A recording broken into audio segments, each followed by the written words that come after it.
আসসালামু আলাইকুম এভরিওয়ান। আমি রুহুল আমিন। আশা করি তোমরা সবাই ভালো আছো। তোমরা অনেকেই মনে করো ইংলিশ খুব ডিফিকাল্ট, তাই না? তার মানে ইংরেজি খুব কঠিন। এর কারণ হলো you learn English in the wrong way. তুমি ইংরেজি শিখেছো একেবারে ভুল পদ্ধতির মাধ্যমে, ভুল কৌশলের মাধ্যমে। এটাই হচ্ছে তার মেন কারণ। যারা ইংরেজি রিডিং পড়তে পারে না, আমি তাদের কথা দিচ্ছি, মাত্র 15 থেকে 20 দিনের মধ্যে তোমরা আমার এই পরপর ভিডিওগুলি দেখলেই ইংরেজি রিডিং শিখতে বাধ্য। তুমি অবশ্যই পারবে। শুধুমাত্র তোমাকে কনফিডেন্স লাগবে, তোমার আত্মবিশ্বাস লাগবে যে আমি পারবো, আমি পারবোই পারবো। আমি যা কিছু বলবো পরপর তোমাকে 30 থেকে 40 মিনিট প্রতিটি ভিডিওর জন্য তোমাকে পরিশ্রম করতে হবে। আর যারা মনে করছো আমার দ্বারা ইংরেজি রিডিং পড়া সম্ভব নয়, আজকের ভিডিওটি শুধুমাত্র তাদের জন্য। এই ক্লাসে আমরা ভয় ছাড়া শুধুমাত্র একেবারে সহজ এবং ইজি ওয়েতে ইংরেজি শিখব। Are you ready? So let's start. তার আগে তোমাদের একটা কথা বলি, তোমরা যারা আমার এই চ্যানেলে নতুন রয়েছো, তোমরা আমার এই চ্যানেলটি সাবস্ক্রাইব করবে এবং বেশি বেশি করে লাইক এবং শেয়ার করবে। আর ভিডিওটি দেখার সময় তুমি একটি খাতা এবং পেন নিয়ে বসবে, তাহলে আমি যা কিছু বলবো তুমি সুন্দর করে তা খাতায় লিখে নেবে এবং সেগুলি বারবার আমি যেভাবে পড়তে বলবো তুমি সেভাবেই পড়বে। তাহলেই তুমি মাত্র 15 থেকে 20 দিনের মধ্যেই ইংরেজি সুন্দরভাবে পড়তে পারবে। তুমি যে ক্লাসেই পড়ো না কেন, শুধুমাত্র তোমাকে আত্মবিশ্বাসী হতে হবে। তোমাকে এটাই ভাবতে হবে, I can do it. Okay, so let's start. আমরা যখনই ইংরেজি বই পড়তে শুরু করেছিলাম, প্রথমেই আমরা শিখেছিলাম এ থেকে জেড পর্যন্ত এই 26টি লেটার বা বর্ণ। এই এ থেকে জেড পর্যন্ত 26টি লেটার বা বর্ণ যে আছে, এটাকে আমরা বলবো অ্যালফাবেট। অ্যালফাবেট মানে হচ্ছে বর্ণমালা। কি বললাম? অ্যালফাবেট মানে হচ্ছে বর্ণমালা। যেমন কতগুলি ফুল দিয়ে যেমন তৈরি হয় ফুলের মালা, ঠিক একই রকম ভাবে আমরা এখানে বলতে পারি কতগুলি বর্ণ একসঙ্গে যখন আমরা এদেরকে গেঁথে দেবো একসঙ্গে, তখন সেটা হয়ে গেল বর্ণের মালা, যাকে আমরা ইংরেজিতে বলি অ্যালফাবেট। আর এই অ্যালফাবেট হচ্ছে দুই প্রকার। কয় প্রকার বললাম? দুই প্রকার। একটা হচ্ছে ভাওয়েল আর একটা হচ্ছে কনসোনেন্ট। এটা তোমাকে ইংরেজি রিডিং পড়ার জন্য শিখতেই হবে। তুমি যদি ভাওয়েল এবং কনসোনেন্ট এইটা না বুঝো, তাহলে তোমার দ্বারা ইংরেজি রিডিং পড়া একেবারেই অসম্ভব। সো তুমি এদিক ওদিকে না তাকিয়ে প্রথম থেকে ভালোভাবে মন দিয়ে শুনবে। দেখো এদিকে, ভাওয়েল। ভাওয়েল কয়টি? 5টি। কি কি?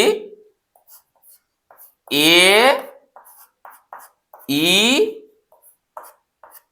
I, O, you. এই 5টি হচ্ছে ভাওয়েল।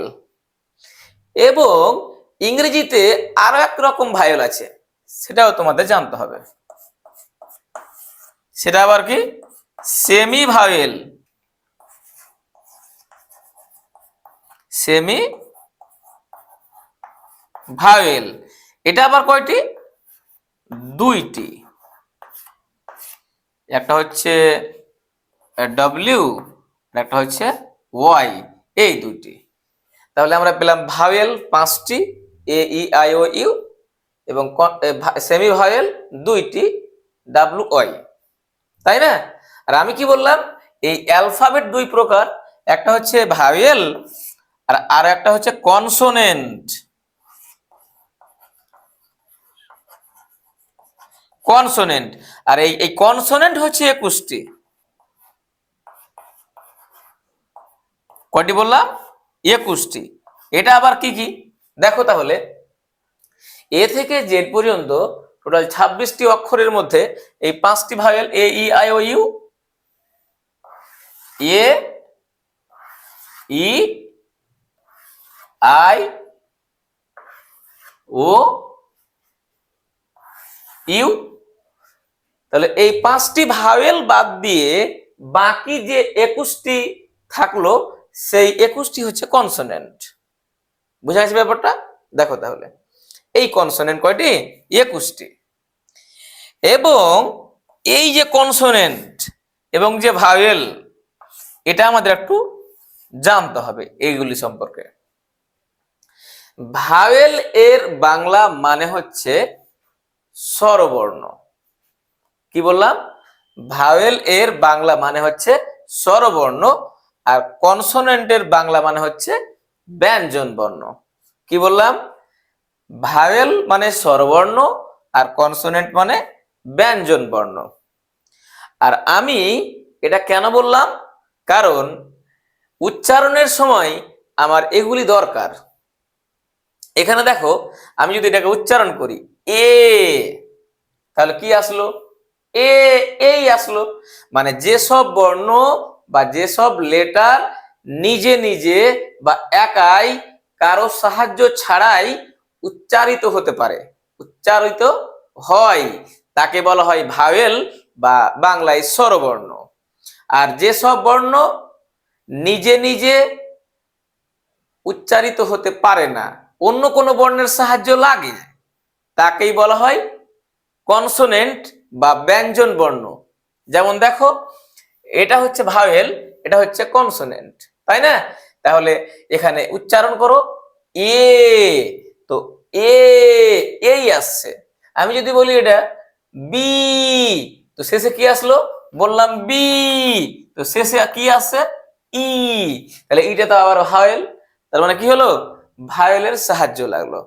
তাহলে আমরা মোটামুটি করে বুঝতে পেরে গেছি এই অ্যালফাবেট গুলির মধ্যে ভাওয়েল, কনসোনেন্ট এবং লিখার বা লিপির দিক দিয়ে এটাকে আবার দুই ভাগে ভাগ করা হয়।